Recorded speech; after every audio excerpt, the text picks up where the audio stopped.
Hello everyone, this is the story of what if Naruto's vulnerability revealed Tsunade's true strength.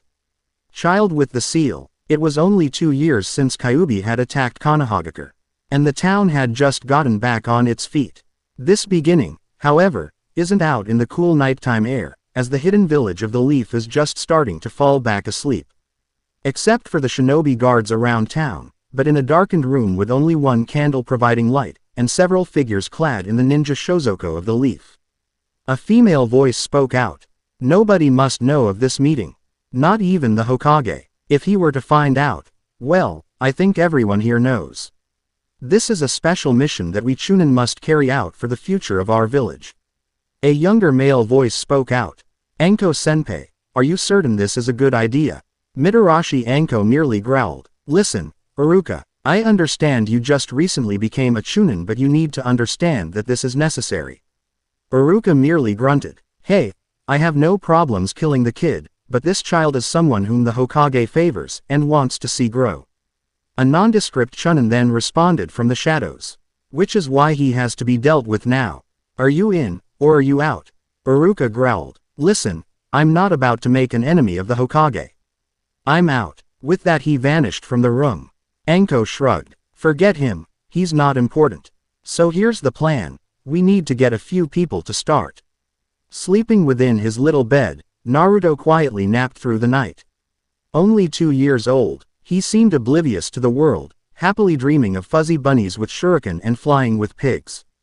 Except for the huge mark on his stomach, the little blonde seemed to be a normal 2-year-old kid. A shattered window ended his dream as he looked around trying to see what made so much noise.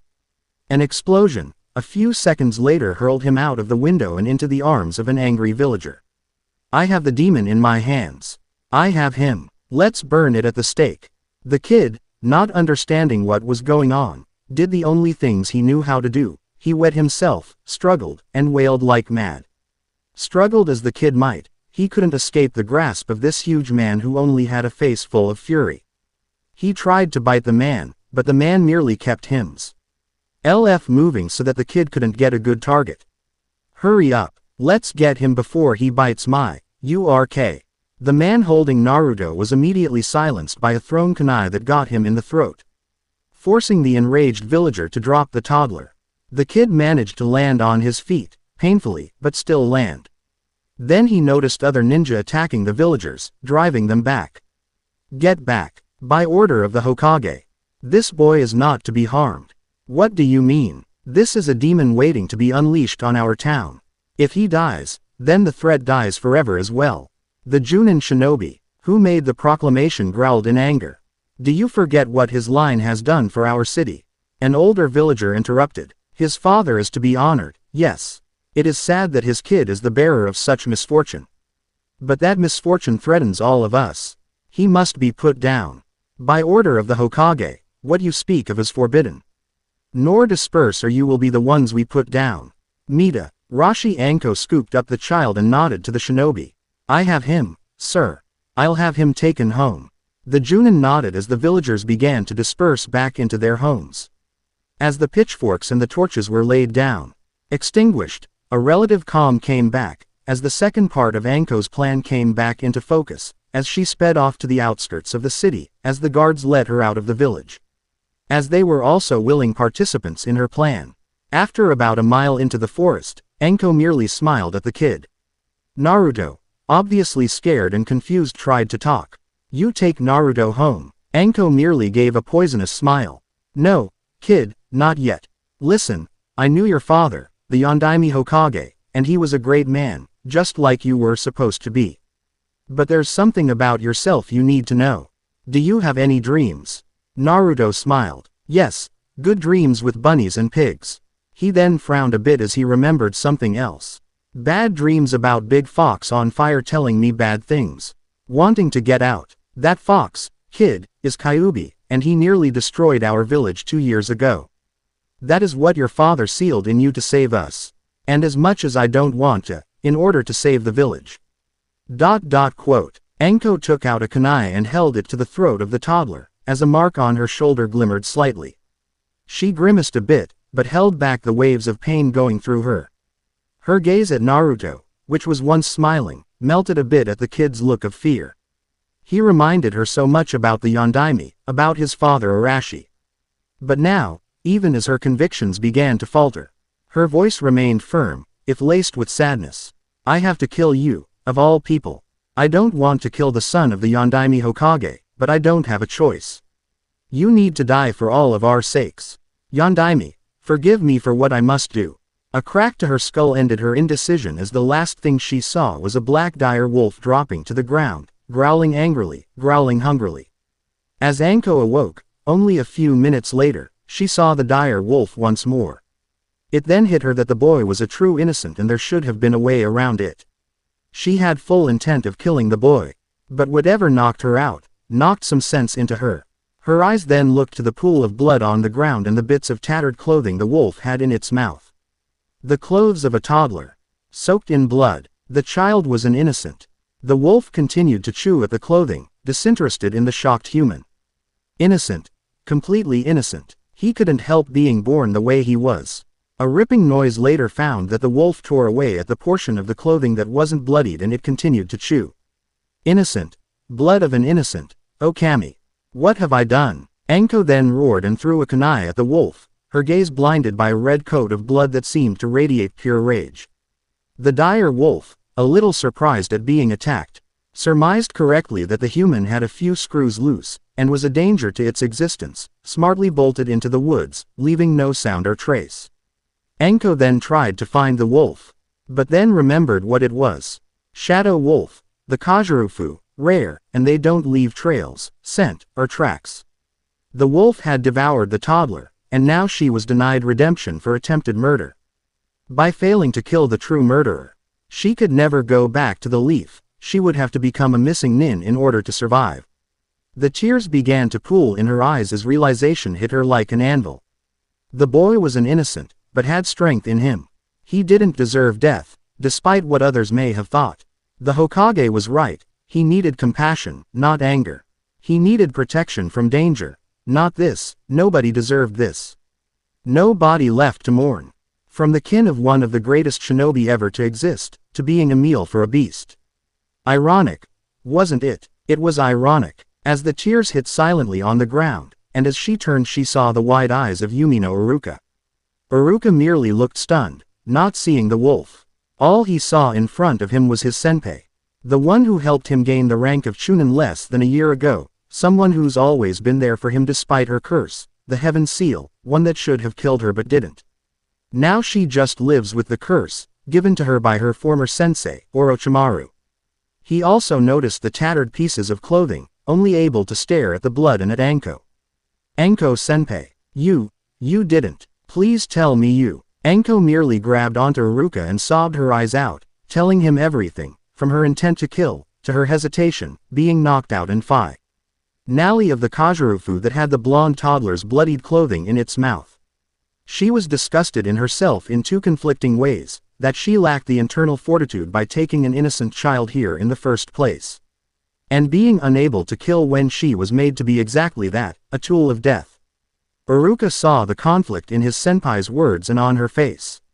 He was saddened that the child was taken in the first place. But saw no lie in her words. The child was killed, but not by her hands, and it appeared she was about to relent, but for a tragic happenstance. He sighed and helped her to her feet. Let's go home. The Hokage will need to know of this. He took her arm on his shoulders and they sped off towards Konohagakure. To think I was actually trying to make my peace with the leaf, and they go and do this. Lucky I was there, kid, or you would have been Wolf Chow. The speaker was a blonde woman who appeared to be in her late 20s to early 30s. The one she spoke. Keita was a child who was sleeping peacefully, exhausted from the misadventures of the evening. He merely snuggled against the large assets of the woman who carried him. She chuckled a bit. Don't get too comfortable there. I might mistake you for an old teammate of mine, bloody pervert that he was. A woman with short black hair and dark eyes appeared from behind. Tsunade-sama, they've gone past the gates. And the response at the gates for those two Chunin, Shizune-chan. Shizune sighed. Rather heated. Tsunade-sama. The Hokage seemed to be rather upset with a few of the other shinobi, who were part of an assassination attempt. I think most of them won't be around very much longer. And the one who apparently tried to kill the boy. Just as I saw, she seemed to falter. I doubt she would have killed him. She was foolish to bring him here, but it was a brilliant plan, if she only carried it out. Monstrous, but brilliant. The wolf would have made a perfect alibi. I think Sandaime knows that the child is alive, but will be keeping the secret. Tsunade snorted. And another dead shinobi probably. That wolf could have killed both of them if you didn't rip the boy from its grasp. I just couldn't. Shizune smiled. Don't be sorry, Tsunade-sama. We got the boy out, isn't that what matters? Tsunade then smiled and nodded. She doesn't know about my hematophobia, my fear of blood. I was frightened when the boy was bit. Thankfully the bite was light and I could heal it, after Shizune cleaned him up. That copied pool of blood, however, was a bit much. Shizune looked at the boy. After Naruto was bit, Shizune knocked the wolf back and used a jutsu to enlarge the drops of blood from the ground, then tore off the shirt and dropped it in there. The wolf snarled, yet after seeing the pool of blood, it seemed disinterested and proceeded to get the shirt. What was the boy's name? Tsunade-sama. Tsunade then looked at the boy and gasped. He's Yondaime's son, Uzumaki Naruto. And the brat makes 3. Mitarashi Anko knelt in the office of the Sandaime Hokage, her face bedraggled and her hair messed up, which was normal for the young Chunin, but her expression was worn and without life. Which wasn't. Her eyes were on the floor, tears showing in her eyes. The Hokage let her kneel there for over an hour, without saying even one word except to keep silent for that time. His face was stern. In fact, it was almost murderous in expression. After the hour passed, he stood up and looked at the cursed heaven seal on Anko's arm. He performed another jutsu, as a few seals appeared in a faint spectrum of color, then disappeared. Sandaime merely sighed and sat back down, his face softening, but the anger still apparent from his voice. A possession jutsu and a very strong one too. Must have been a gift from him. Where did I go wrong in teaching that boy? Anko gasped and went to speak, but fell silent and turned to the floor. Sandaime's tone of voice became neutral and businesslike. You are cleared of all charges save one, being outside of the city without prior authorization. I'm fining you 1/2 of mission pay for the next month. Anko looked up, surprise on her face. This sentence was all but an exoneration, almost complete redemption, something she could not possibly deserve after seeing that face. I can't accept this, Hokage-sama. The anger came back. What do you mean? You can't accept. I told you that you were free. No, that is why I can't accept it. All I see is that child's bloodied clothing in front of me. That wolf chewing on it. But I don't see the clothing, I see him being chewed on. I hear the screams from that child. I can barely sleep. I'm supposed to be a ninja, damn it. I'm not supposed to be having these nightmares. I'm not supposed to. Anko's tear-ridden rant was cut short when the Sandaime's hand was placed gently on her shoulder. His eyes had softened, and his voice had concerned compassion for it. You are not merely shinobi, you are also human. As the letter of the law goes, Orochimaru gave you that possession seal. It broke fully the moment you saw the boy's torn rags of clothing. I think, however, I have a way that you can start on the path of atonement, if only in your own mind. Anko looked up, her eyes seeking answers. You are aware of what's happening this year in the Lightning Country, yes? Anko opened her eyes wide, not expecting that question. Tsunade was resting after another losing day at the casino. She seemed to lose money almost every single time she found a casino. This merely caused the other people in near her to sigh, that being 5-year-old Naruto and of course, Shizune. 3 years had passed since that day and Naruto was beginning to learn a few things. As Shizune thought he was old enough to learn the arts of the shinobi. Everyone was in one of the hotel rooms, while Shizune had managed to keep enough cash hidden on her to spend for the room, and for lunch. Naruto however was not a happy camper as his current target was a rat who ran off with the last bite of his sandwich. He ended up peppering the floor with needles, but not hitting the rat once. The rat merely looked at him, chomped down the last of Naruto's meal, stuck its tongue out and ran into a hole in the wall. Come back here you lunch-stealing piece of cat food. Tsunade merely spoke in an icily calm voice, Naruto. The 5-year-old boy merely froze in his tracks, his eyes wide with fear. Over the last 3 years, He knew that tone of voice, and that it was useless to run from it. He meekly stepped over to Tsunade, his fists together and his index fingers twirling around each other nervously. Hi, Tsunade-san. Tsunade merely smiled, her icy too. Nay of voice conveying the importance of her words and her hand stroking Naruto's chin. Do you remember what I said about practicing? You didn't want me to practice. You then said I could learn from Shizune-sensei. Tsunade's smile merely intensified, as her tone slowly became more heated. No, my boy. Did you remember the other thing I said about practicing, or should I say where you could practice? Oh yeah, not to practice. Naruto gulped audibly as he remembered Tsunade's rule. Inside. And why were you practicing inside? Trying to get a rat, Or were you aiming for my new shoes? Tsunade merely pointed at two red-heeled shoes that were totally perforated with needles. Naruto gulped. It wasn't that he was a bad boy by nature, he just seemed so animated, as his eyes filled with tears. Gomen, Okasan, I didn't mean to do that. Then why did you do? Tsunade merely oofed as Naruto hugged her with all of his 5-year-old might. Then he ate the 4 words that always stopped a possible rampage, not because it was contrived, but that the fear in the boy's mind was real, more so than any rampage that Tsunade could do. Please don't leave me. It was always the same. Tsunade didn't want the child to be left alone. She had grown fond of the brat, very fond in fact. It was almost as if, after looking at Naruto, and seeing the past, that part of her past came back. As he reminded her in a few ways about her long-departed little brother. Also that she appeared in a way to be the son, the very child, she never had. Tsunade sighed and calmed the crying boy. Big boys don't cry, do they, Naruto? With that, Naruto stopped crying, as if something else came back to him, his pride. He was a big boy now, he was 5 years old and trying to be a ninja. Ninjas don't cry, do they? He shook his head and smiled lightly. Now, I think it's time you learn something. If you're going to be this reckless, you'll need to know how to fix things up. Now, let's take a look at these shoes, they're in pretty poor shape, don't you think? Naruto grimaced and nodded. Now listen, this is something you do if it is needed, understood? Not if someone else wants it, but needs it. It has a bit of a toll on one's body if done too often. Tsunade-san, what does toll mean?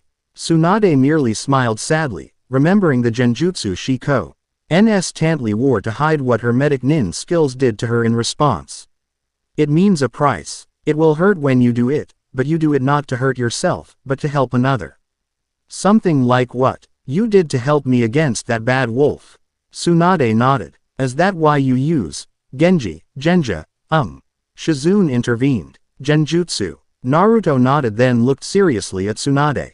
Is that why you hide yourself in Genjutsu? Okasan. Tsunade and Shizune opened their eyes wide. The boy can see through Genjutsu. Shizune, what have you been teaching this boy? How did you know this, Naruto? Naruto merely explained that during Shizune's lessons, she tried to make a few things that weren't there to make him dodge and train. When he didn't move he explained why, that his old bite mark started to sting a bit and made the make-believe things seem less real. Just as the bite wound always stung a bit whenever he saw Tsunade. Tsunade was aghast. Naruto could see through her genjutsu. And it was all because of that damned wolf. It gave him the ability to be all but immune to illusion. Even the one that makes her look young. Naruto. Naruto placed a small finger on his surrogate mother's lips. Then hugged her tight. Okasan is still Okasan. Tsunade started to shake, then shudder, as tears slowly fell down her face. Then for the first time since her beloved Dan died, she cried, long and hard. Not for all of the aching and angst, but for the first time, just as she accepted Naruto for what he was, the vessel of Kyuubi, he in turn had accepted her, and all of her flaws. Even Shizune had tears in her eyes. Tsunade-sama. The voice brought Tsunade back and stopped the tears, as she coughed slightly, then wiped the tears from her eyes. Naruto-chan. Shizune and I are going to take turns teaching you, and your first task is to fix the other shoe, using what I'm about to show you. Tsunade then knelt to one of the destroyed shoes, removing the needles from around it.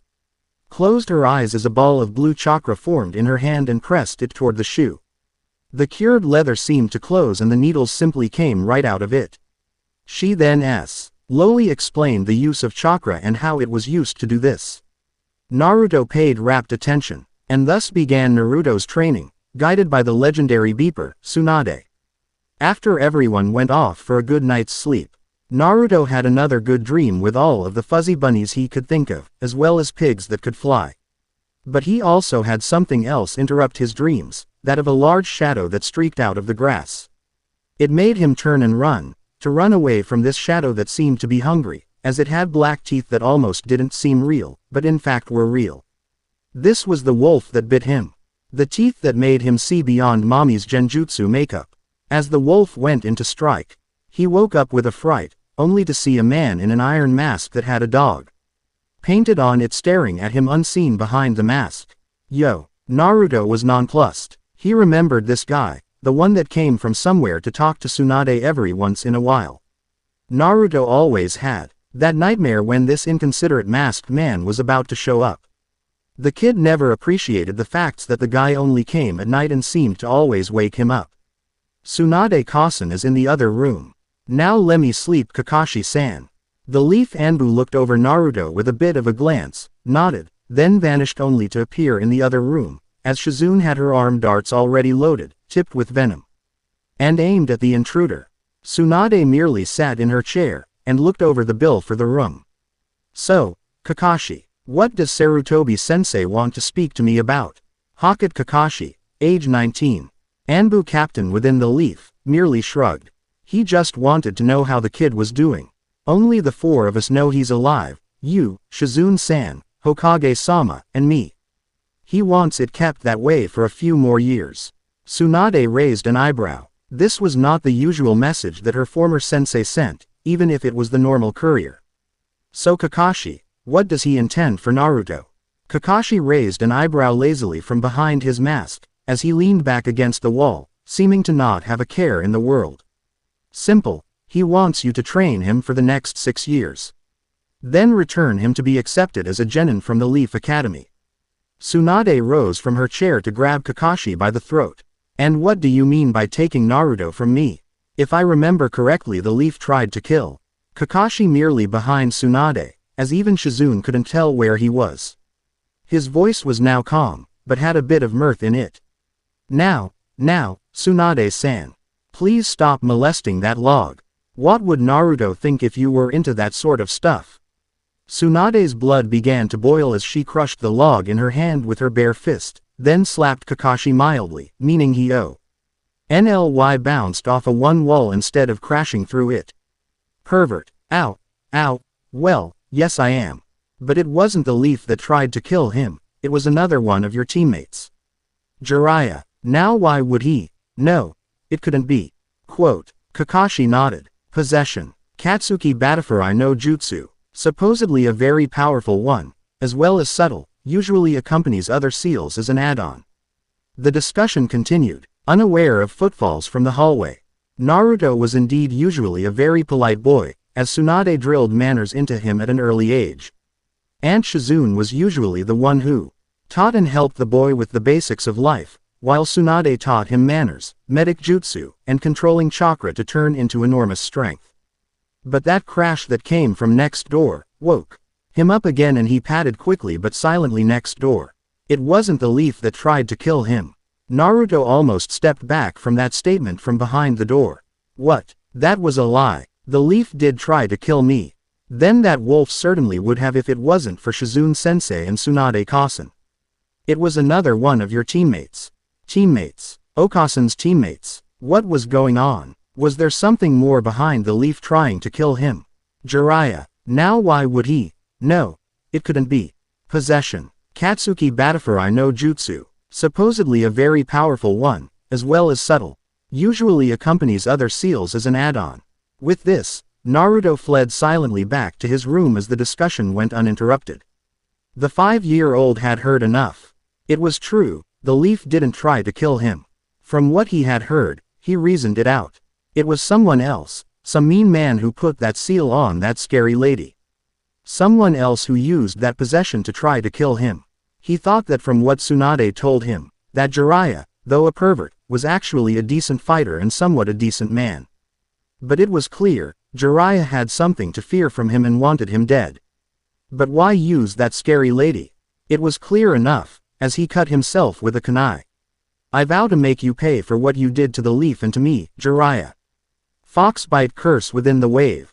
Hyuga Hinata, only 6 years of age, was trying to fight hard against her father in a training session, trying to prove that she had sufficient strength, to herself and to her father.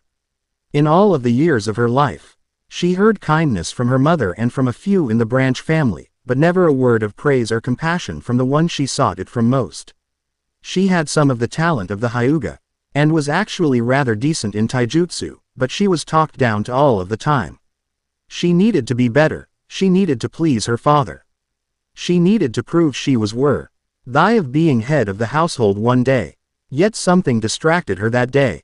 Flashes from when she was young, what she saw outside of her window when she was only 2, she couldn't see it, per se.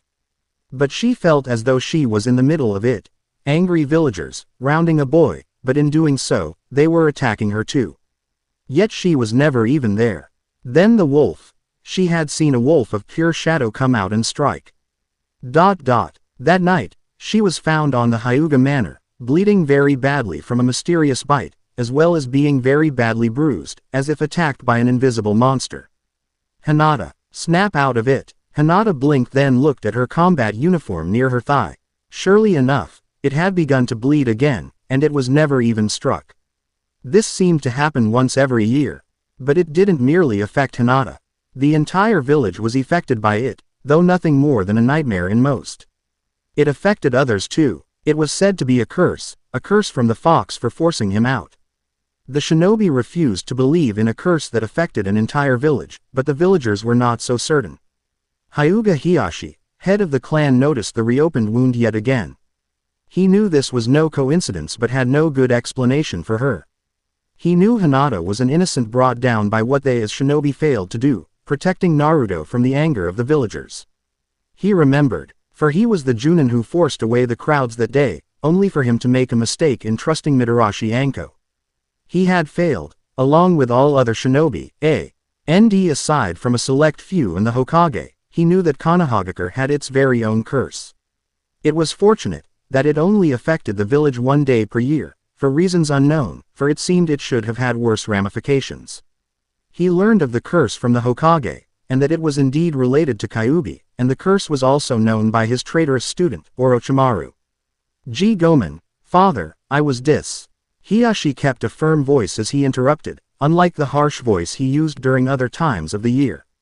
A warrior must never be distracted, even by the unexpected. You saw it again, didn't you? You saw him again. Quote, Hinata merely nodded as she tended to her reopened wound. A wound of which she never understood the origin, only that it nearly killed her that day 4 years ago. Father always acted strange on this day, and she never understood that either.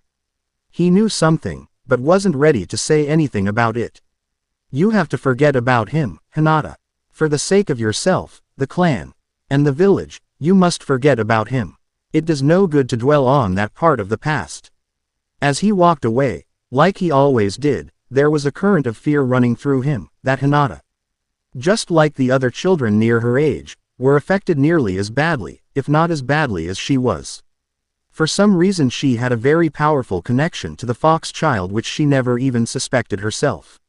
Nobody did. Could it have been karma? Fate? As much as he showed indifference, he cared about his daughter more than she was ever allowed to know. He wanted her to be the leader he was, and as such could not show such emotions of weakness around her. He nearly broke his cold shell today, and could never allow to be so weak ever again. He prayed that it wasn't karma, for everyone's sake. Must keep control. Mitarashi Anko, now a Junin of the village, was always given this day off, as well as her genin team of students. Now in her rather disheveled apartment, with bottles of sake on the floor turning into a pile, the sole genin student of Orochimaru was writhing as one curse, compounded with the fox bite, threatened to overtake her. The combination was first seen 1 year after she had taken Naruto into the woods, as she made a late-night report to the Sandaime Hokage. When midnight had struck, both her legs started to bleed badly, and her curse seal began to grow. leaving her effectively out of commission. She barely survived it that year, and barely kept control. This was why, 10 minutes before midnight for the past 4 years, she manacled herself to the wall of her apartment. In the hopes that it would restrain her somewhat if she ever lost control fully, keeping casualties at a minimum. Sandaime noted she was far stronger than she thought she was. As midnight came again, the curse receded back into her body and the bleeding stopped, leaving only the open wound, which was really a light bite from a large wolf, but in truth was a curse from the fox. His mortal shell was nearly killed and he had suffered as the boy had suffered. He wanted everyone to remember. Mitarashi Anko could never forget, for she held yet a third curse. The guilt from taking such an innocent boy into the woods in the first place. And as she survived yet another year with this, she did the same thing once again. Unlocked herself, crept in her bed, and started to weep. Naruto sighed, as he looked at the place they were going to stay in. It was a rustic seaport with only one real attraction, the largest casino in the country of the wave. Shish. Izune also seemed to sigh at the same time, having the same thoughts as her adopted nephew. Tsunade on the other hand was ready to blow even more money in the casino. Tsunade walked giddily as they approached the casino. Ah, Naruto-chan, this is going to be a day off from training while mommy Tsunade works on building some wealth. Ha ha ha ha. Both Naruto and Shizune sighed and shook their heads. Even at the tender age of 6, Naruto knew enough that his mother's biggest weakness was gambling. He didn't find anything too wrong about it, just that his mother was the worst gambler in ages, and not to leave any money in her sight. Otherwise it would be gone. Building wealth, Okasan, I guess if you mean you're building the wealth of the casinos. We don't seem to get any wealthier, though. In their path however was a bit of an altercation. There were a number of bandits accosting 2 people in the street. One seemed to be rather lithe, only a little older than Naruto himself, and the other was unconscious and bleeding on the ground. The bandits were however all covered in masks and had Hitai that had a cloud symbol on them. Tsunade cursed. Cloud Anbu. Here in the wave country. What is going on? Before the trio could get away, the Anbu threw a lightning-fast shuriken that struck Shizune in the chest, knocking her to the ground. She seemed to be convulsing as well as burning. Naruto, noticing that Shizune was being electrocuted by the shuriken, kicked the shuriken out of her chest with his wooden shoe, which repulsed the current away from him. Tsunade rushed the Anbu as blow after blow sent the surprised shinobi flying hundreds of meters, if not a bit more than a kilometer away, and each to an equally fatal collision or landing. Tsunade turned, as she was worried one may have gotten behind her to Naruto. However, the young boy was merely doing a healing jutsu on Shizune, and doing it rather well, too. The Sannin was startled at the surprising amount of chakra the boy possessed on his own. Much less the turbulent chakra of the Kyuubi within him. That training must have really paid off, for the boy stood up after barely breaking a sweat with the medic jutsu. Shizune stood wearily, still disoriented from the electricity, as was helped to a seated position. Tsunade then tended to the unconscious man, a very large man with a gigantic blade on the ground next to him. He then noticed that he too had an Hitai. This one was of the Mist Village, but it was crossed out. After the healing was complete, an almost instinctive notion by the Sannin, Tsunade backed away. The blood on the man a bit much for her to take. The large man and the dark-haired youngster were missing Nin. The youngster seemed to have a feminine grace and cunning, albeit weary from the experience. The larger man was recognized immediately by Tsunade, as she remembered tales of his ruthless exploits as part of the Mist Village. Mamashi Zabuza, I presume. The large man looked up and merely nodded. You have dangerous knowledge, lady, but you also have my thanks. To have taken out as many Anbu as you have some skills, it can't be. Tsunade. The dark-haired youngster turned around in alarm at the mention of the legendary Sannin. This woman was Tsunade, the monstrously powerful medic nin of the Leaf, and former student of the Sandaime Hokage. Hen looked at the blonde-haired boy who was wiping his head after performing a high-class medic ninjutsu. He can do such a powerful jutsu, and he's even younger than me. The youngster smiled genuinely at Naruto. Anyo. That was pretty impressive healing. Did she teach you that? Naruto looked up at the missing nin and smiled cautiously. Hi, Okasan taught me that. Mamashi Zabuza blinked a bit at that revelation. Okasan. Tsunade is his mother. I admit there is some resemblance, more than a bit, but it doesn't seem right. He's somewhat too young to be her son. Perhaps he's traveled with her so long that he thinks of her as a mother. Haku, let's get going. We don't know what that bloody magnate Sakuraba Shion is going to pull next. If she has funds to hire Anbu, who knows what they are going to pull next. A couple of blurs sped by and more Hittite of missing nin appeared, clad in black, and their faces hidden, both wielding long chains that looked like each link possessed a sharp knife. They appeared to be Chunin. Sensei, are you all right? We were delayed by some cunning traps. Zabuza merely waved away their concern. I'm fine, though I admit, if it wasn't for some timely intervention, we'd have been killed. He then looked Tsunade dead in the eye. I don't like owing people favors, but I do. And I intend to pay back for what you did for Haku and myself. Zabuza then became somewhat thoughtful, as he glanced at Haku. I know this is an imposition, but I have one more favor to ask, Tsunade Heim, and perhaps in this favor, pay back for what you have done for me. While the life you led is dangerous, mine is imperiled daily. The boy here was intended to be my tool, but it would seem to be more useful to you as both an instructor for your young kid over there. He's the equivalent of a Chunin of the mist and can further help his medic nin skills. Haku looked back, his eyes fearful. No, please, sensei, let me stay with you. Zabuza growled back. Be quiet, Haku. I know you want me to fulfill my dreams, yet you have your own life to live, and now that I realize it, I want you to live as good a life as possible. You cannot do so as a missing nin under me, but perhaps you can do so under the wing of Tsunade Heim, if she will have you. Tsunade tapped her chin thoughtfully. Well, it seems Naruto-chan does need a bit of a role model for a brother. And it seems that Haku-chan needs family too. Naruto grumbled a bit at the needing a role model part but was silenced by a glare from the Sannin. Zabuza grinned under the bandages that made up his face mask. Very well, I wish you all luck. And know you have made a friend with the demon of the mist.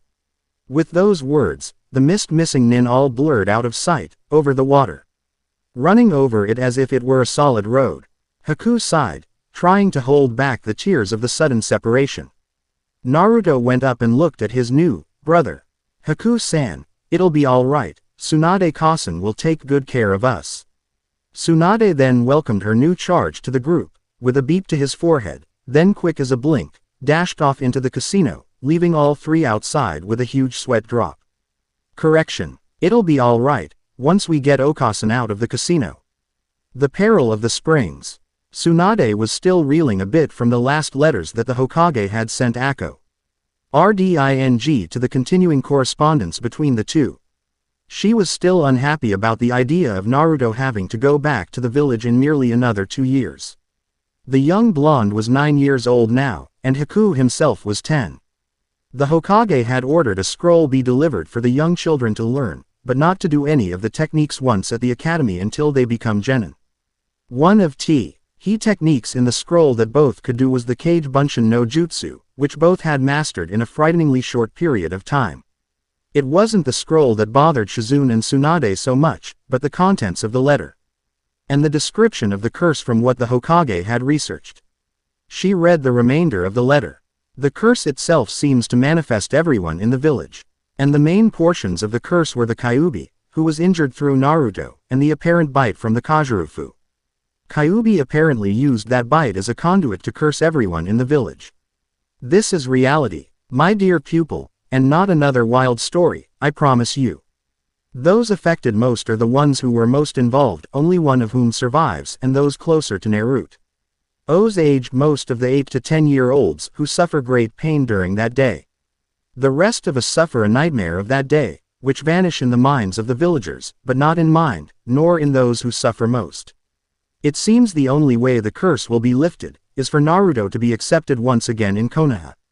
This will not be an easy task, for as everyone, excluding us, believes that Naruto has been long dead and buried.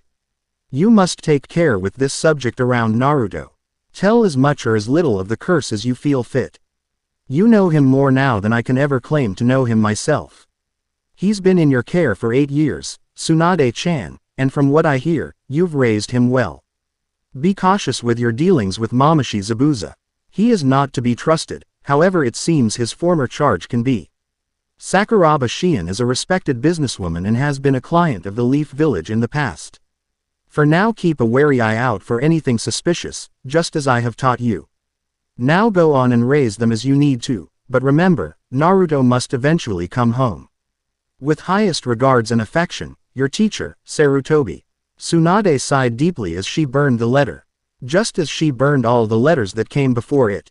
She kept this letter far longer than the others though, since she was fond of the old man in a distant way, albeit he was a perv. And managed to pass it down to her teammate Jiraiya.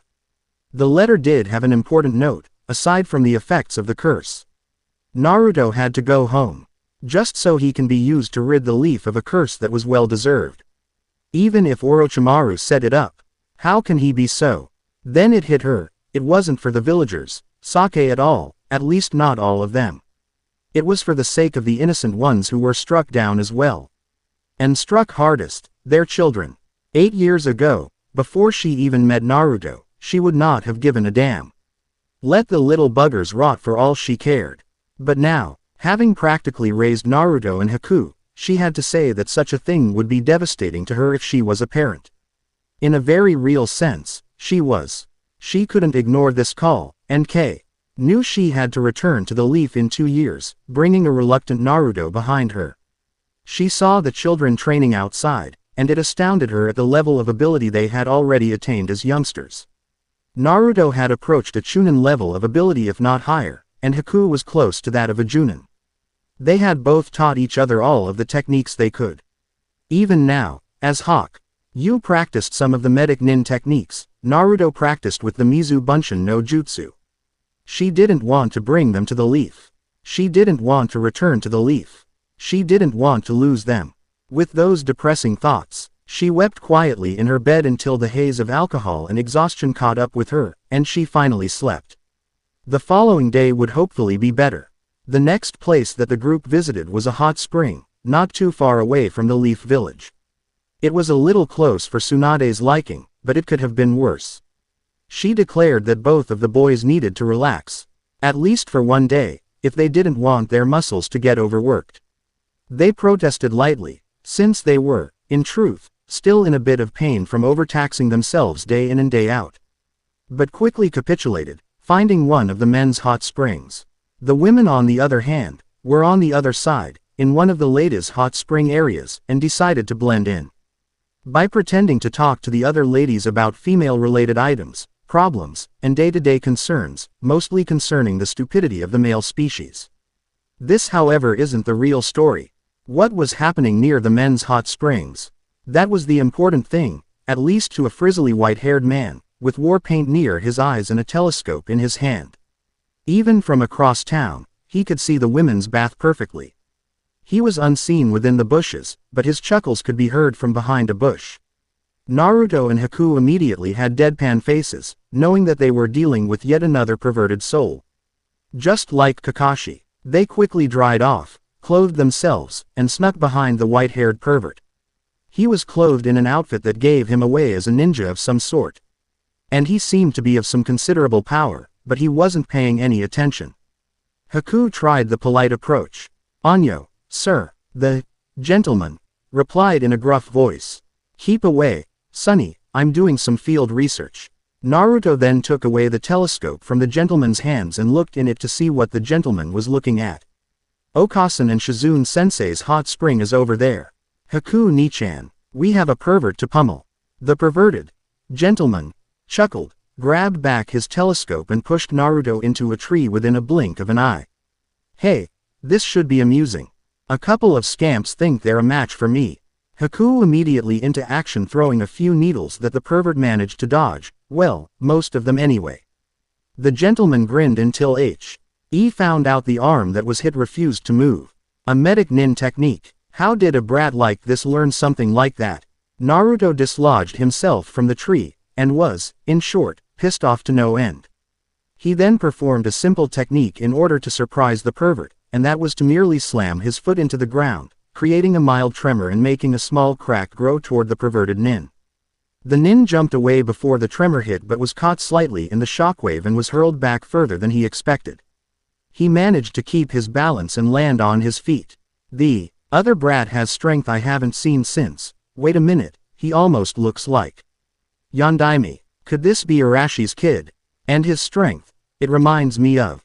He grumbled and held up his hand. Hold up, brats, I'd like you to answer something for me. Haku narrowed his eyes. Why should we answer you at all, you pervert? Your choice, but I'm posing the question anyway. Do either of you know this woman? The perverted man took out a picture with 3 people on it, Orochimaru, Tsunade, and himself. Haku frowned and Naruto gasped. Okasan. The white-haired man immediately turned to the blonde-haired boy, and chuckled lightly. Oi, so you do know Tsunade'S? I was wondering where the pair of you learned those techniques. It's not every day that the Toad Sannin, Jiraiya, gets to meet students of his fellow teammates. Haku and Naruto turned to the Sannin in shock. This was Jiraiya, one of the 3 legendary Sannin, the perverted man Naruto overheard about almost 4 years ago. A man of considerable strength and power. He was also the man, in Naruto's mind, that tried to have him killed 8 years ago. Naruto's face became resolute as he shouted out. Kage Bunshin no Jutsu. All of a sudden, 40 Naruto clones appeared, all with faces that said that they were prepared to kill. And they all struck at the perverted Sannin. Haku, remembering the story that Naruto told about overhearing things that night some years ago regarding the Sannin that tried to have Naruto killed, responded in kind with 10 Mizu Bunshin, and they in turn all went at the Sannin.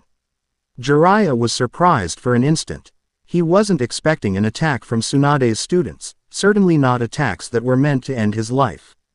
He had to look in their eyes for only an instant to know that they were in deadly earnest to kill him.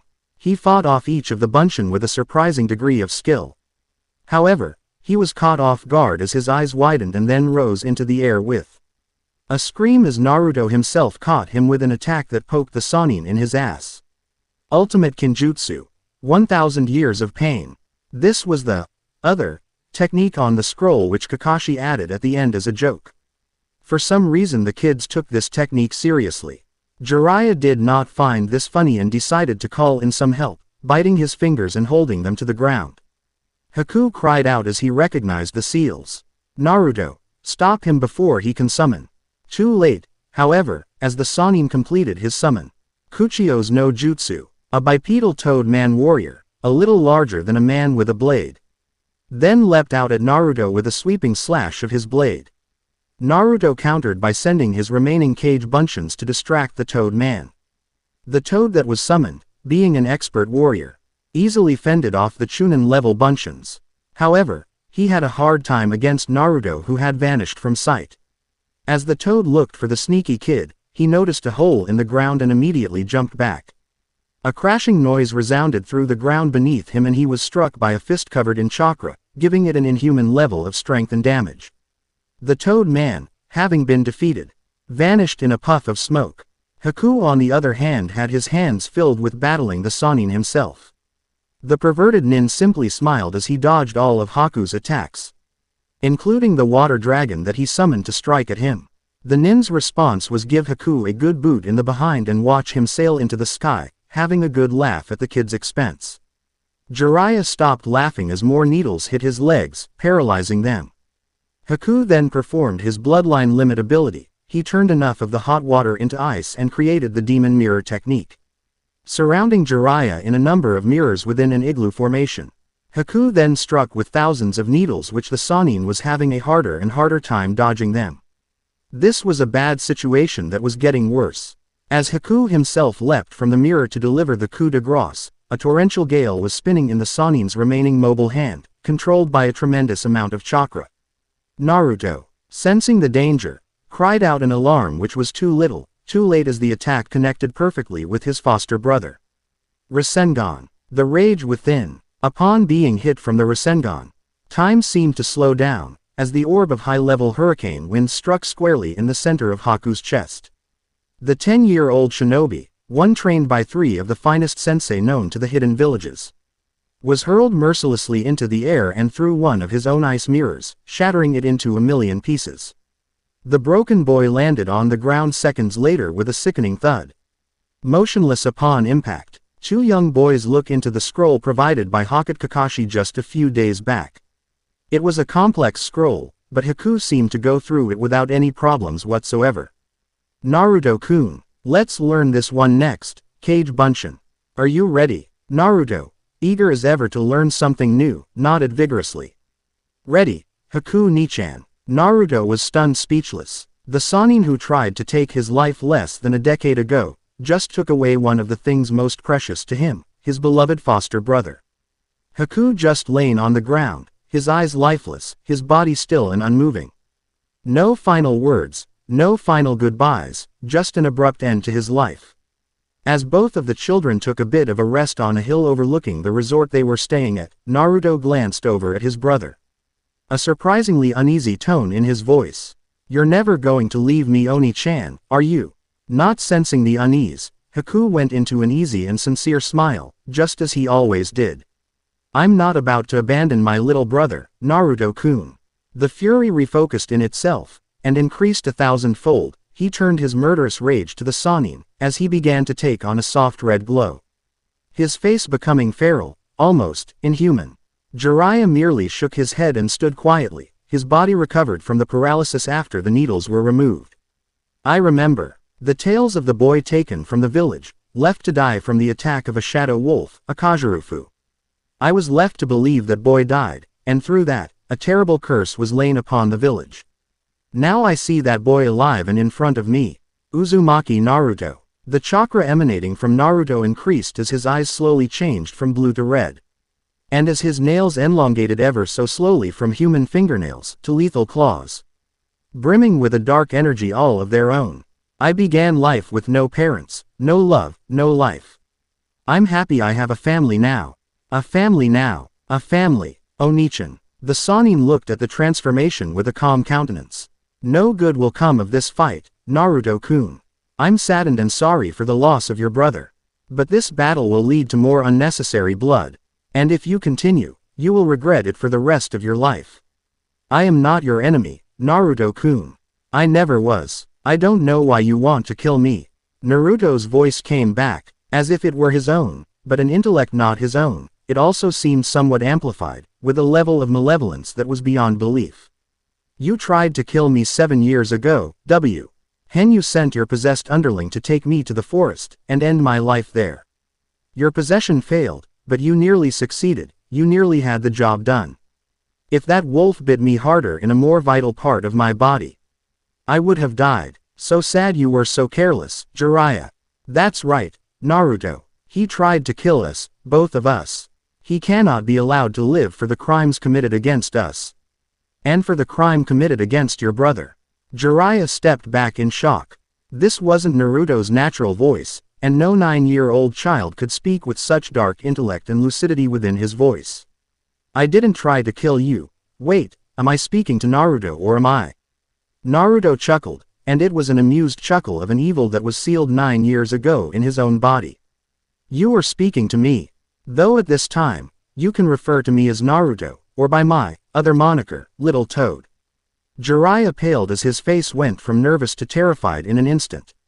It was also within that instant that Tsunade entered the scene, with Shizune close by.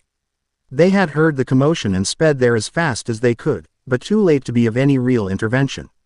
Tsunade was somewhat shocked to see Jiraiya there.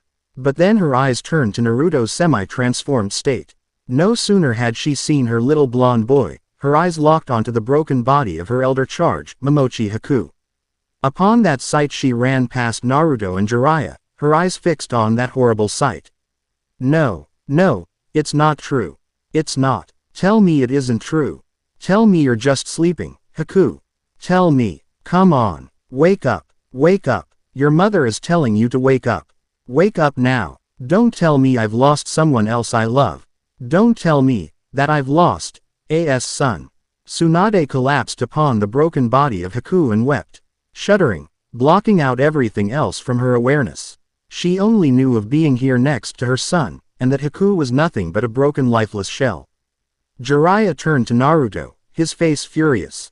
Kyuubi, I know not why you desire vengeance against me, nor why I deserve it. I never sent anyone to try to kill Naruto, no matter what the boy may believe.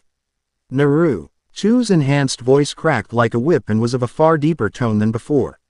Liar. I heard you. The boy, the fox, whomever you think you speak to, I heard you. We are now one and the same, thanks to your betrayal. And I will enjoy rending the flesh for your bones for this treachery. Naruto vanished in a blink and struck into the side of Jiraiya with his demonic chakra-enhanced claws, leaving a bad gash into the side of the toad Sannin. The Sannin was quick to respond with a quick evasive maneuver to avoid a second serious injury. The gash did its job though. Jiraiya was most definitely slowed down. Weakened by the slight poison of the demonic chakra. I don't want to do this, but if I need to put Naruto down in order to protect the innocents, then, damn it all to hell. Jiraiya reopened the cuts on his fingers. Performed quick seals, then performed the summoning technique once more. This time, it used up almost all of his remaining reserves, leaving him open for a lethal attack. However, what he summoned was of immediate concern to the demonically possessed boy. The toad summoned was colossal, easily 30 feet in height and 50 in length. Its weight was in the scores of tons. He growled at Jiraiya in an annoyed fashion. Jiraiya, what's the meaning of this summoning? Why did you wake me up? Jiraiya coughed, signifying his weakened state. Sorry, old friend, but we have a bad situation. You remember Yondaime, don't you? Well, meet his kid, Naruto. He's got a major problem at the moment. Oh really? Jiraiya, you can do better than that. And you brat, are you trying to hurt the dummy here? Not that I care, but I can't allow you to kill him. And kid, why do you smell like fox? I hate that smell with a passion. Take a wild guess, you ugly toad. I remember you, and how you annoyed me time and time again. It's time I ended your miserable existence, Gamabunta. The toad croaked angrily, or the best a toad can do in representation of a growl. Kyuubi, you're in that kid. Well, I guess I know why I was summoned. I feel sorry for the kid, he's the innocent one in all of this. And Jiraiya is the murderous one, trying to kill me many years ago, and me along with him. Enough, boy, enough. Damned fox, enough of your lies. Both demonically charged boy and gigantic toad sprang into battle, as their first collision sent a tremendous explosion crashing down on the area. As the battle waged in the small resort town, close by to the Leaf, two people were looking over the combat with a fair deal of interest.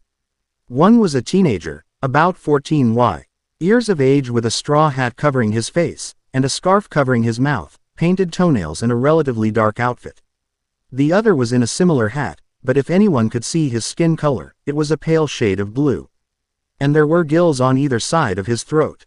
He carried a gigantic sword on his back which was covered in heavy wrappings. They watched the level of power in the contest with respect, and perhaps the slightest amount of awe. The blue-skinned shark man broke the silence. Damn, whomever they are, they're going right at it. Isn't that Gamabunta, Itachi? Hi, Kisame. There's no doubt that the toad boss is in presence, which must only mean that Jiraiya is nearby. But the other chakra seems to either match the toad boss, or possibly even surpass it. That kid down there is even stronger than the Toad King. Hard to say, but it should be reported as soon as possible. Though we can wait for the end of the contest. I must say I am interested in finding out more about what created this contest, what lies yet unseen, even to the eyes of the Akatsuki. And silently, from across town, the young boy with the red eyes of the Sharingan watched patiently, hoping to see more fighting and knowing more of what two of the three legendary Sannin were doing there. The battle between the frog and the fox boy raged on as half of the town was destroyed. Tsunade'S was still stricken with grief over the loss of Haku, and Shizune was mesmerized by the battle at hand. The Sannin's aide simply did not understand why Naruto and Jiraiya were fighting one another this fiercely. And what did Kyuubi have to do with any of this? Shizune remembered when she had to tell Naruto about the curse and what was inside of him, and she remembered it wasn't a pretty picture. And even then, she never had the opportunity to tell him everything, something always interrupted. Aunt Shizune, what do you mean that the Leaf Village is cursed? When those that were there tried to kill you, the fox cursed everyone through that wolf bite scar on your arm, giving everyone an injury, dependent on how close they were to the incident or how similar they were to you, in this case, age. Nani, the children back in Konoha who were about your age, and the sole survivor who tried to kill you were cursed the worst. This isn't true. It can't be true. I didn't hurt anyone. We know you didn't. But it was the Kyuubi. The demon that was sealed inside of you as an infant. Naruto looked at the spiral mark on his chest, and started to shudder. But Aunt Shizune, who would have done that? Who would have been so cruel as to seal such a monster inside of a baby?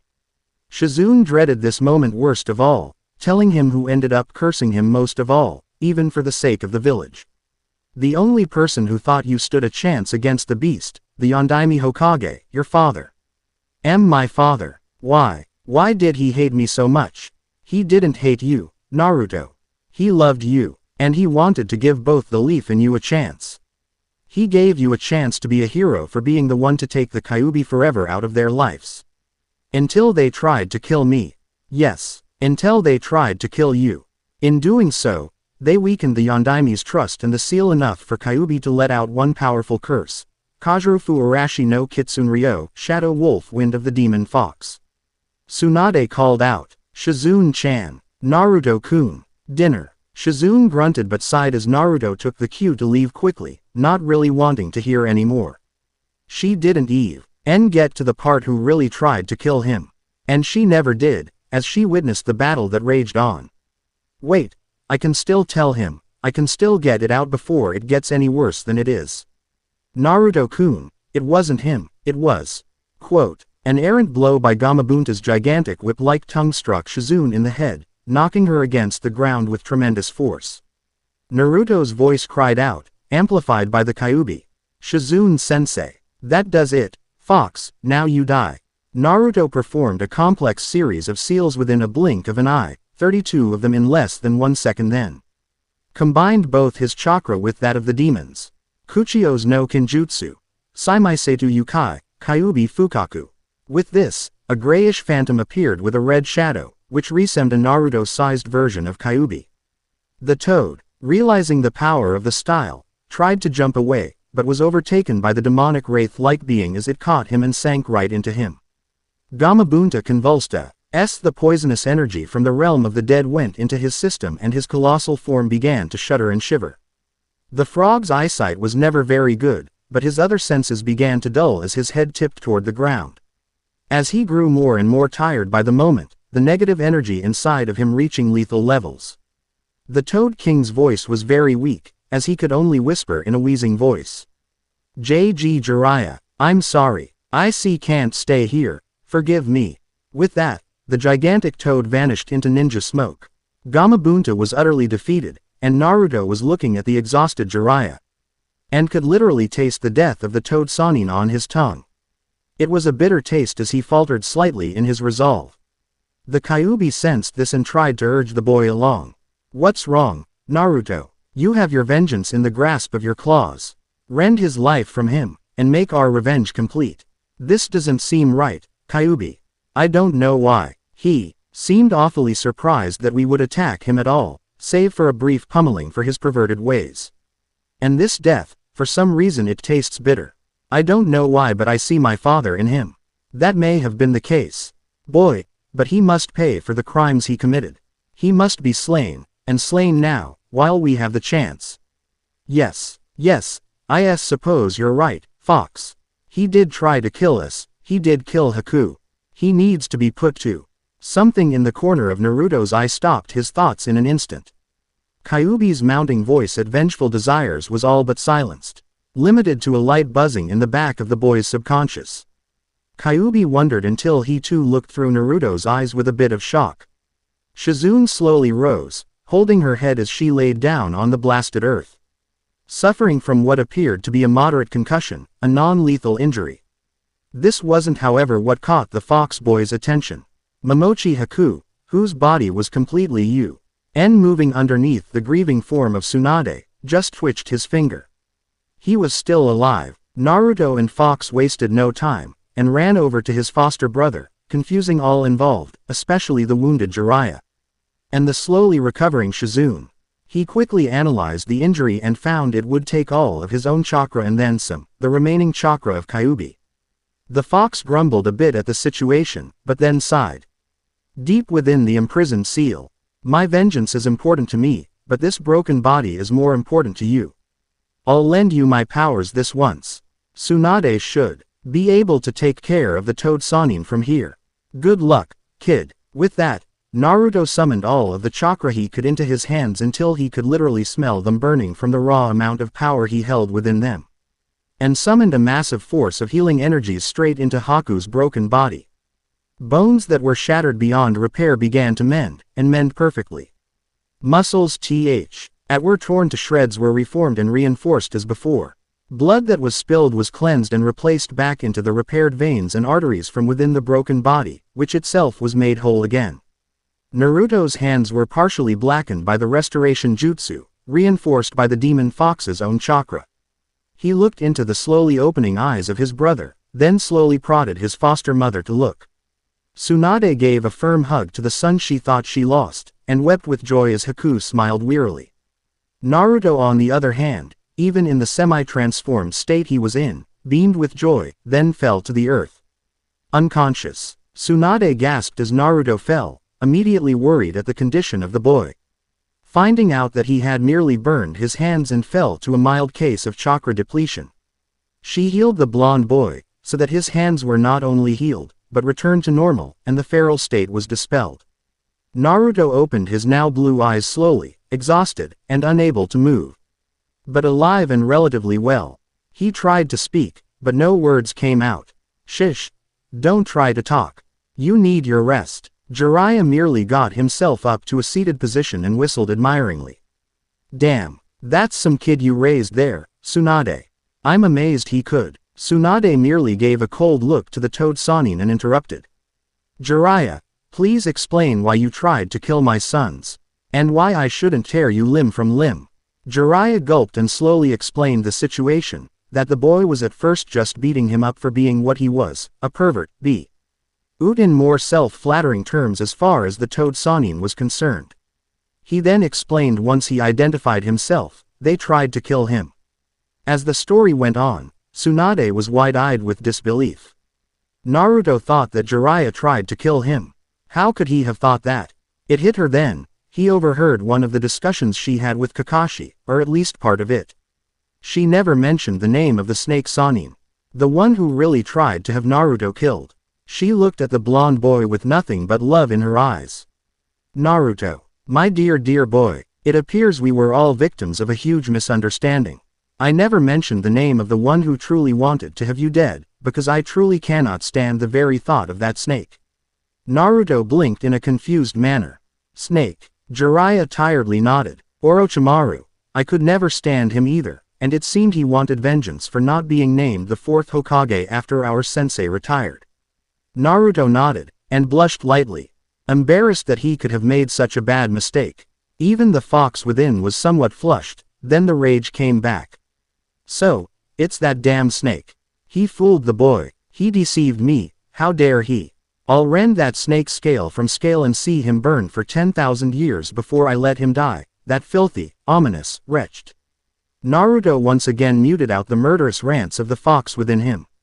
It was obvious that the seal was somewhat weakened, but he remembered everything, even the forbidden technique that the fox made, though it would be difficult for him to do it alone. Another weapon, but one of ultimate last resort, one to use when all other methods had failed. Jiraiya slowly made it back to his feet, his body sore, but able to walk away. Well, now that's all settled, I wish everyone well. As he turned to leave, he saw the angered faces of Shizune and Tsunade blocking his path. Not yet, pervert. You did after all attack my sons and nearly killed my dear Haku. You have a tab to pay up, and I'm not letting you out of my sight until it is paid up. Jiraiya sighed, as he was in no condition to fight Shizune, much less a fully rested Tsunade. He was left with no other choice. So, what do you intend for me to do? Help teach the boys what you know. Start with the Rasengan. Jiraiya scoffed. The Rasengan. These kids aren't even genin yet. Well, they did a number on me. And they seem rather bright. But you really think they're ready for such an advanced technique? Tsunade merely grinned viciously as she hoisted the Toad Sannin in midair with barely an effort. Make them ready, they're going to need it. Lessons from the Toad Sannin. Uchiha Itachi, former Anbu captain of the Leaf, super genius of the Uchiha clan, slayer of the entire Uchiha clan.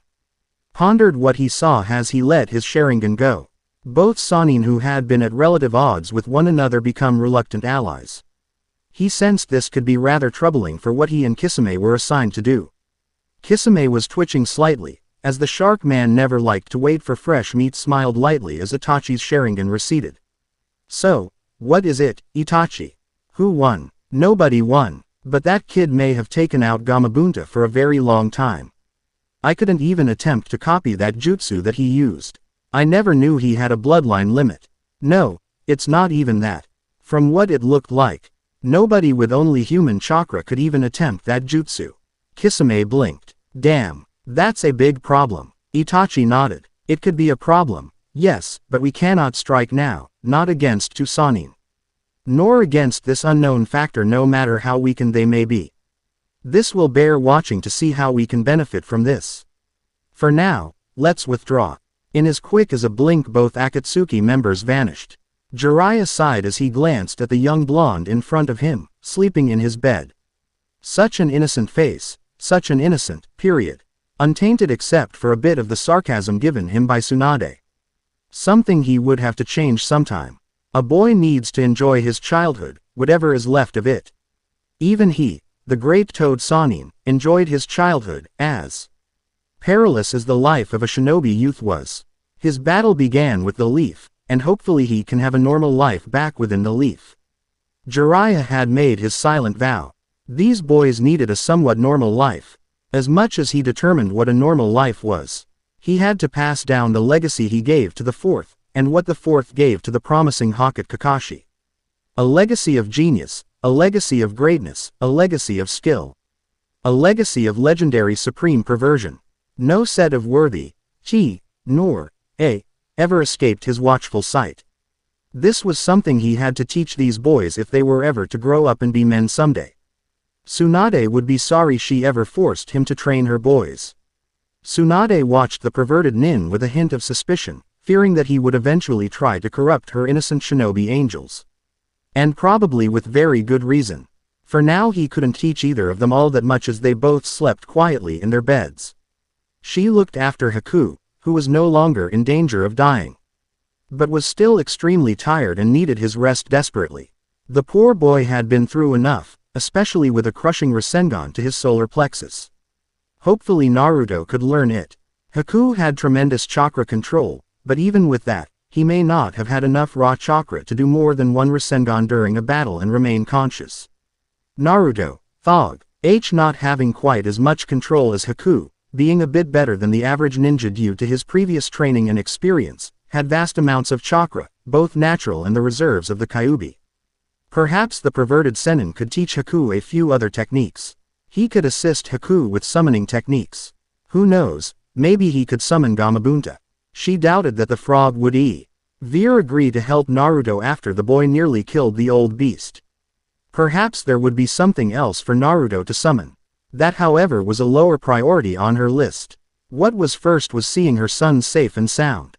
The second was making it to the next casino with enough money to last a while. Still, she had to consider what was happening, especially with Orochimaru. That damned monster nearly ruined all of them.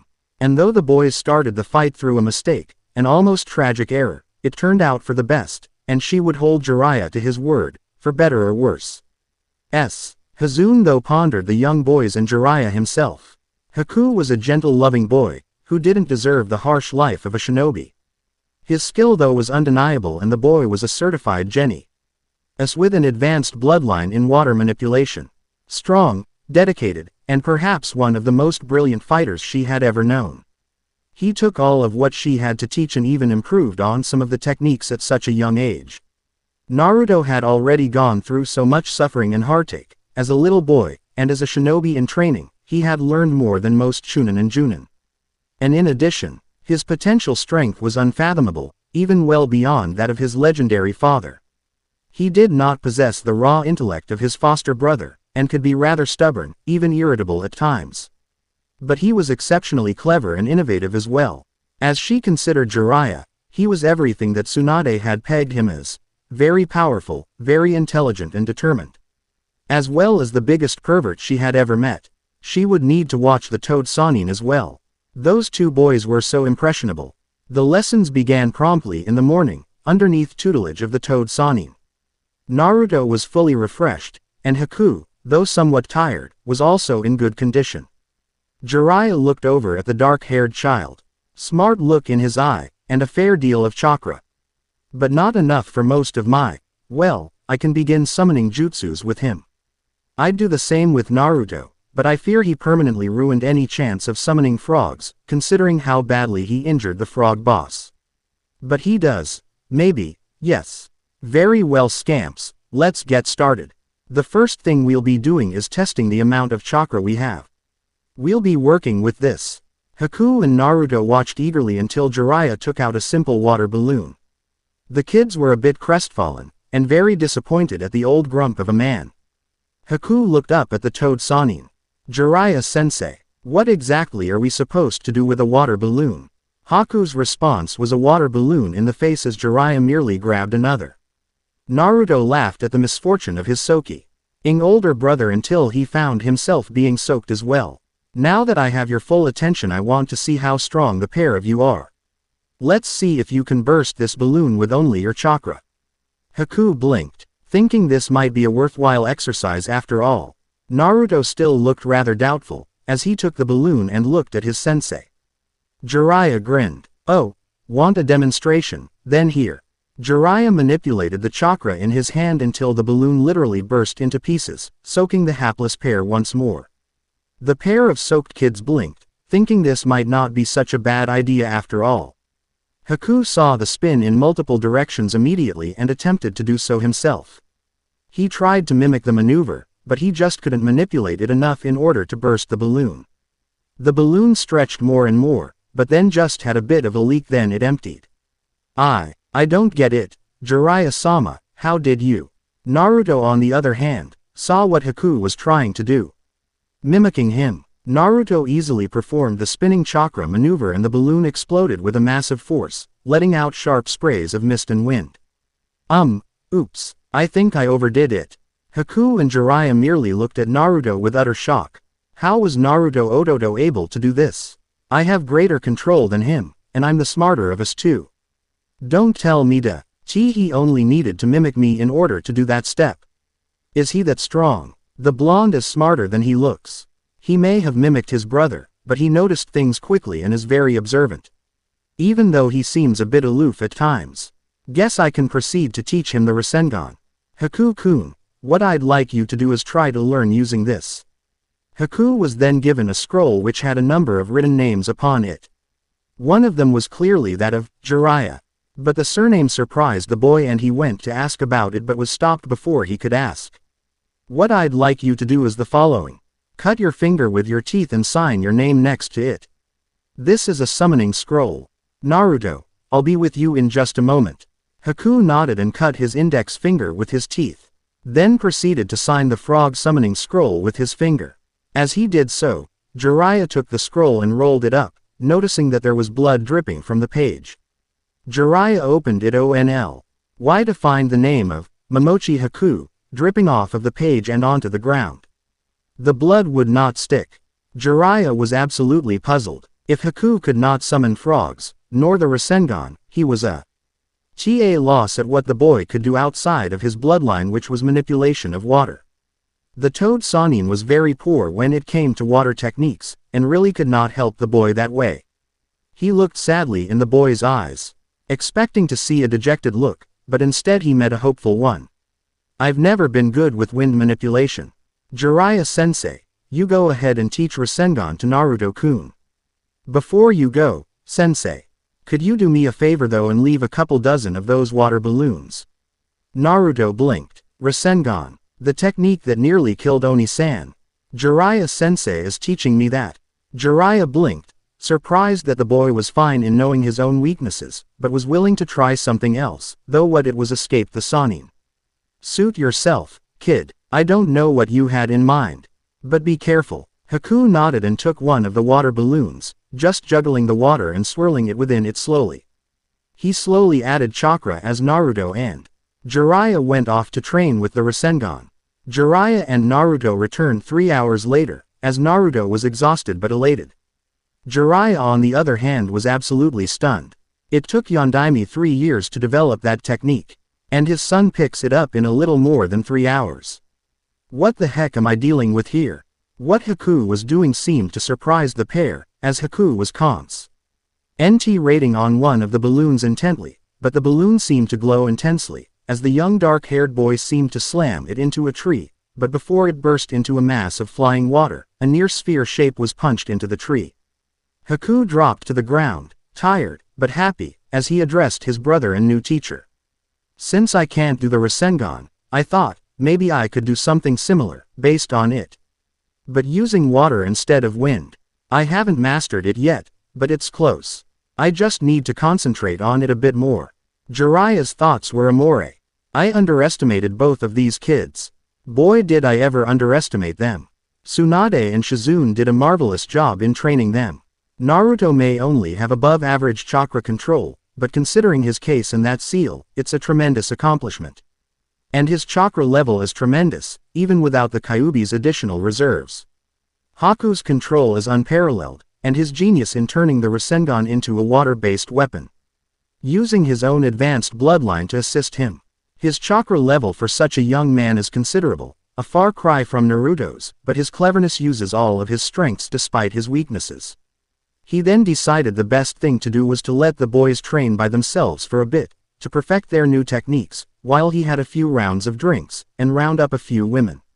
Naruto went into bed. He decided to drift away from any thoughts as he marveled at what he learned today, the very technique his father developed, the Rasengan. He was able to do it in one hand as well. Still, his thoughts turned on the battle yesterday, and how as a transformed monster, he was able to do such a deadly kinjutsu due to Kyuubi's knowledge. He found he couldn't sleep, and for some unknown reason, he decided to write down his thoughts on a scroll. As he painted the kana, his eyes seemed to take on a glazed look, as if it were possessed.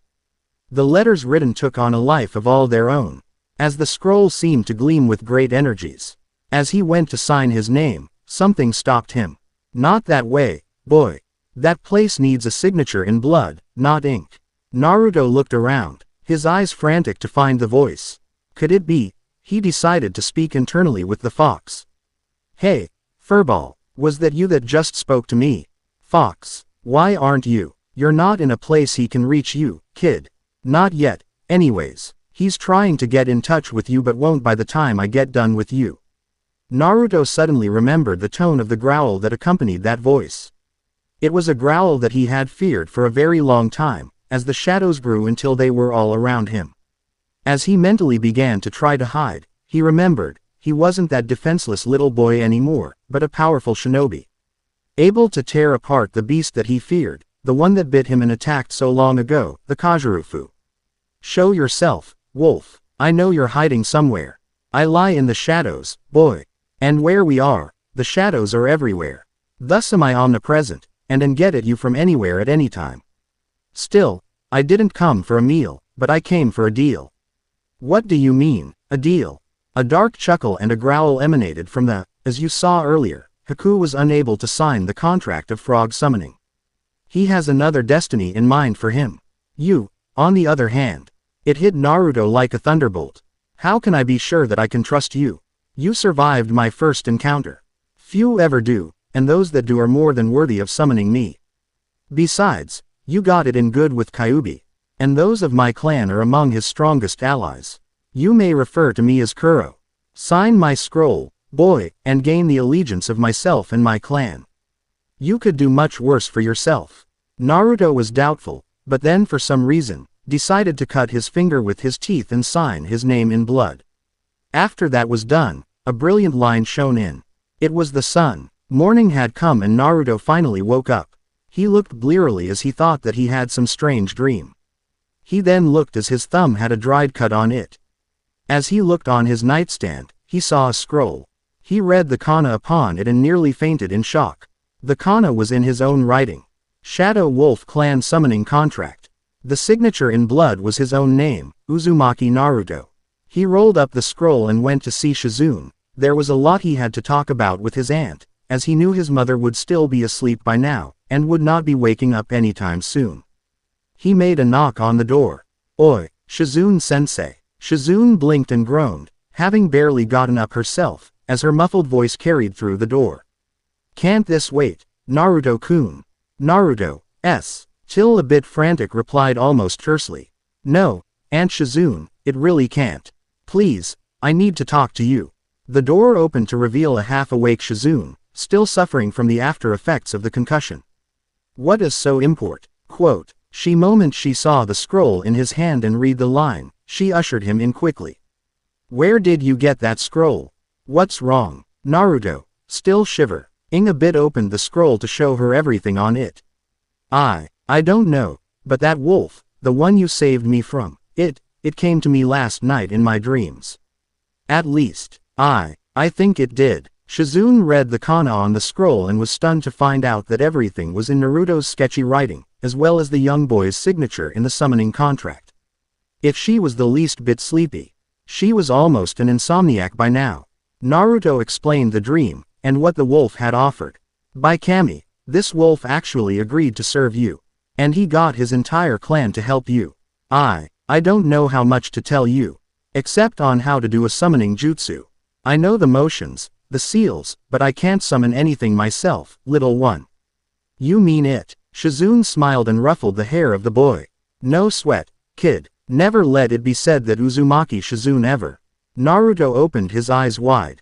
"Uzumaki." Shizune covered her mouth, sensing that her brain was not quite as awake as it should have been. Naruto looked at his aunt, open-mouthed. "You're an Uzumaki, too." Shizune sighed and nodded, her short hair still disheveled by the motions of sleep, and sorely needing of a washing in a brook or a pool of warm water. "Yes, and I'm sorry I never told you earlier.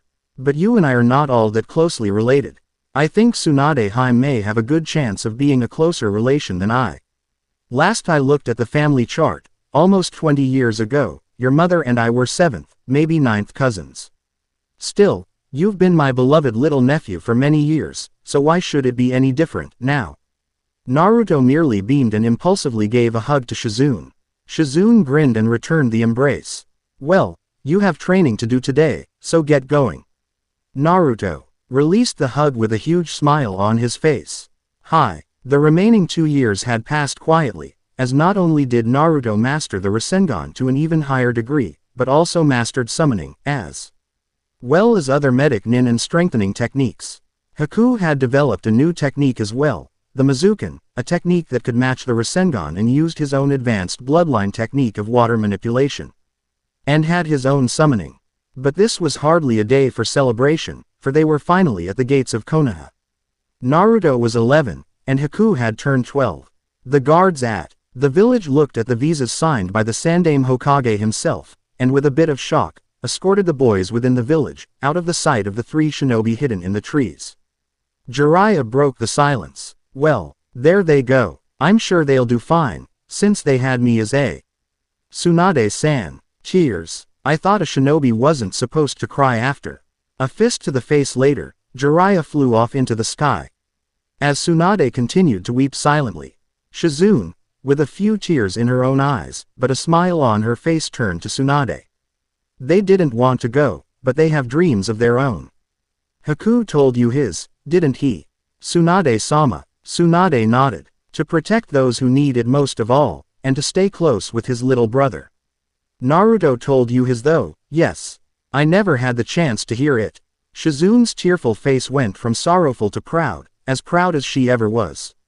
To become the Hokage, Tsunade gasped. She never suspected that from all that had happened, that Naruto would have ever wanted that, until Shizune finished her comment. And continue his father's noble example. Jiraiya, who had recently returned from his short and painful flight, heard Shizune's final comment. Tsunade was reduced to open sobbing. Her sons had left for greater things. She was not normally a very emotional woman, but she had an exception for her adopted sons. The toad Sanin, at the bottom of the tree, had a bit of a tear in his own eye. "Yondaime, you have a hell of a kid. Watch over him for us, okay?" With that, none of them being ready to return to the leaf themselves, the 3 shinobi left without a trace. To be continued, and thank you for watching.